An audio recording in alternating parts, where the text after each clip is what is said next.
New York, 11 septembre 2001. À 8h46, un Boeing d'American Airlines percute à 790 km/h la tour nord du World Trade Center. Détourné à Boston après son décollage, le vol se termine entre le 93e et le 99e étage. La tour s'enflamme. À 9h03, un deuxième Boeing, également parti de Boston, transperce la tour sud à 950 km/h entre le 77e et le 85e étage.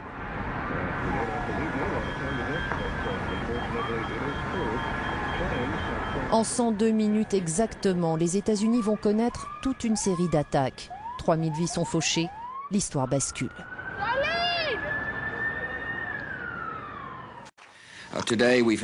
Aujourd'hui, nous avons vécu une tragédie nationale. 2 avions se sont écrasés sur le World Trade Center dans ce qui a tout l'air d'être une attaque terroriste contre notre pays. 7 minutes après son intervention, un troisième Boeing, le vol 77 d'American Airlines, s'écrase contre l'aile ouest du Pentagone à Washington. Des centaines d'employés sont en train de se rendre sur leur lieu de travail et assistent au drame depuis leur voiture. Pendant ce temps, à New York, la situation est dramatique. Les tours jumelles continuent de brûler. Pris au piège et désespérés, des gens se jettent dans le vide.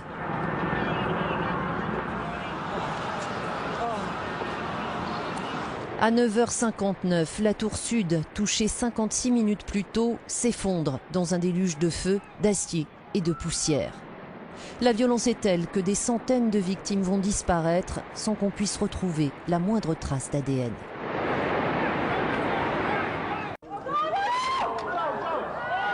« 10h28, à New York, la tour nord s'écroule à son tour, 1h42 après avoir été éventrée par le premier avion. Les attentats du World Trade Center feront 2606 morts. Les États-Unis traqueront et puniront les responsables de ces actes lâches.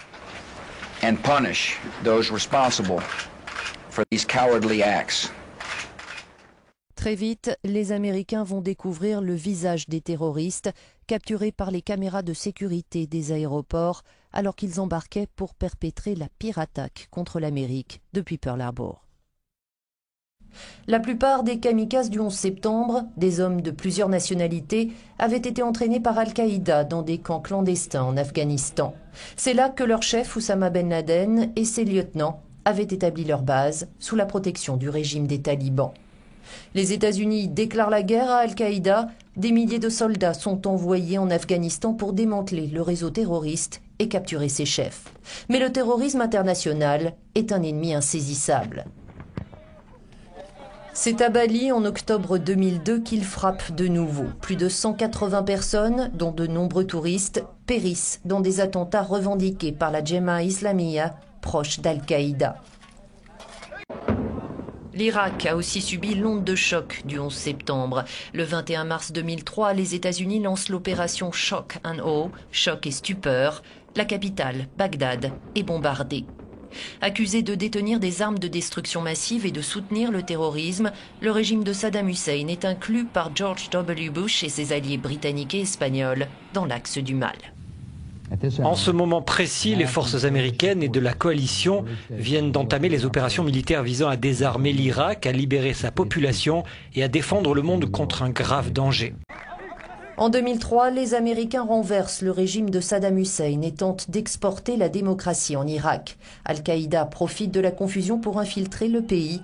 Un nouveau front s'ouvre dans la guerre contre le terrorisme.